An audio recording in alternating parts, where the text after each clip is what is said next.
64-year-old Wisconsin bar owner Mark Schultz is not happy with President Donald Trump. And it might have something to do with the fact that he is in the ICU with coronavirus. So, what does that have to do with President Donald Trump? Well, back in March, Schultz Bar had hosted the president's son, Donald Trump Jr., and now, of course, is pretty upset with the way that they handled coronavirus, especially since one of them got coronavirus. Here's what he said, quote, "I don't worry much about me, but I got a 10-year-old son and my fiance. That's all I care about," he told the Milwaukee Journal-Sentinel via phone, between fits of coughing and struggles with shortened breath. Just to show you how good of a condition that he's in, he said, "My family is all at home. They're all worried about me. I don't want them to worry about me. I don't want them to go through this. I hope I get to go home." Look, as an empathetic person, reading that kind of, obviously it has an impact. All right. I mean, all the guy wants to do is to go home and be with his family and to make sure that they don't go through losing him. Okay. I feel that. I do. And it just makes me think of how the 220 plus thousand people who have died from coronavirus also felt during that time. The fact that they didn't get to see their family, and yet they ended up having, passing away, dying from coronavirus. I mean, and the complications, all alone without their family. I mean, that's horrifying. And they all had people to go back to. And then you look, of course, you think about that, and then you look at how Donald Trump has literally treated this crisis. This entire thing. Talking about this. Going out and saying, "Oh, look, I'm immune. I'm going to give everybody big, fat, sloppy kisses." And it affected virtually no one. And Rudy Giuliani going out there and saying, "Well, almost nobody's died from this. Nobody dies from coronavirus. It's fine. It's fine. They're going to go back in the economy." And then, of course, there's this this thing on the right where they talk about, "Oh, it's only the weak that are dying from coronavirus. You're a big, strong man like Donald Trump. You're an alpha. You're a Chad. Then you're not going to be affected at all. You're going to get through coronavirus and it'll be fine. Stop being afraid. Don't let it run your life." I mean, it's just it's disgusting, and that's why Schultz, for example, Schultz is pissed, and here's what he said about that of Donald Trump, not Trump Jr., but Trump. Quote, "I just want to punch him." He added, "I always had to keep my politics to myself, but from where I'm sitting now, those days are over. I shouldn't be here." Well, I mean, this is what happens, right? I'm not saying it's his fault, for one. Okay, so don't misunderstand me on that.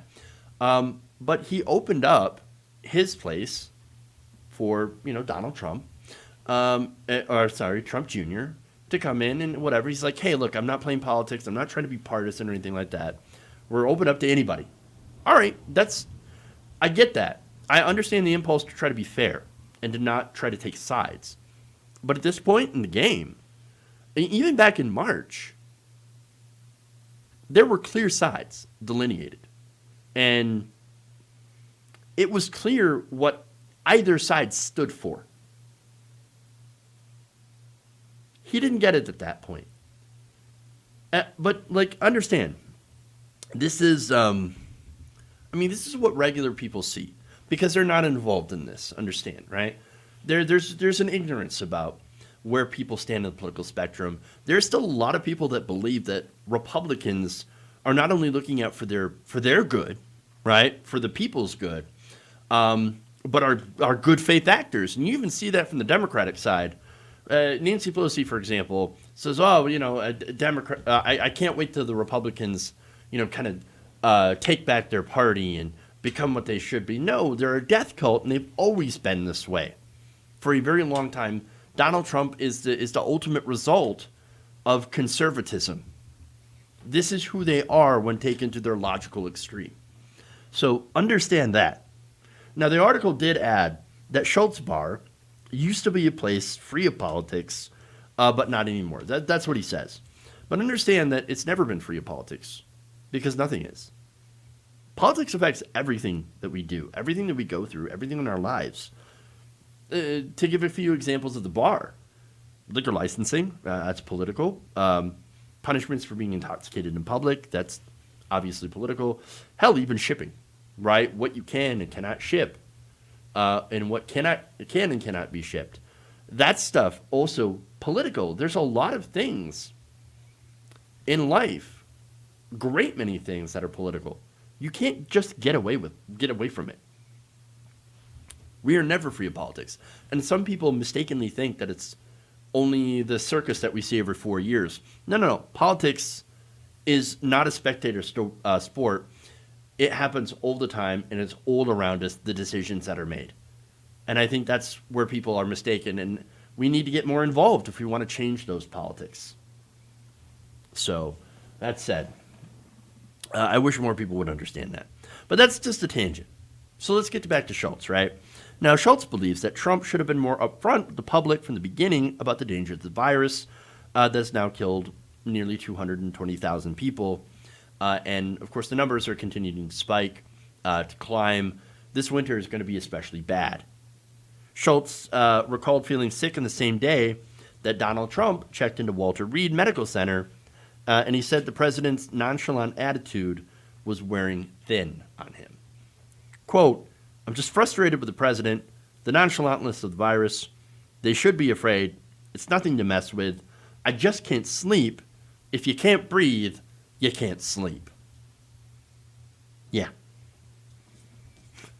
By the way, the president, when he checked into Walter Reed, he got airlifted and then immediately got the best drugs, experimental drugs, stuff that's not even available to regular people. He got all that stuff as soon as he checked in. Why? Well, he's the president of the United States, of course. And so he gets the best medical care our money can buy. And yet, we're lucky to be able to get a hospital bed in some places. I mean, yes, there are some places maybe with 20 to 50 hospital beds that haven't been utilized yet. But experts all over the country are warning coronavirus cases are getting worse. We're going to run out of beds real quickly because we didn't do what we needed to do back in the summertime in order to slow the spread of the virus. And so there's a possibility that a great many people won't even get a bed, and they'll end up dying in the hallways of hospitals. You think it won't happen? It already has. It already has in places like New York, for example. And it could definitely happen again. And that's the reality of what's coming. And yet at the same time, the president, because of what we paid for, gets to breathe easy. Because he got the treatment and he got the preferential treatment that none of us could ever get. If only we lived in the world that where we got the same kind of treatment the president did. If you enjoyed this video, please give us a like and share with your friends. You can subscribe and help out the channel by becoming a patron. It's patreon.com/Jeff Waldorf, or you can become a channel member as well by hitting the join button below.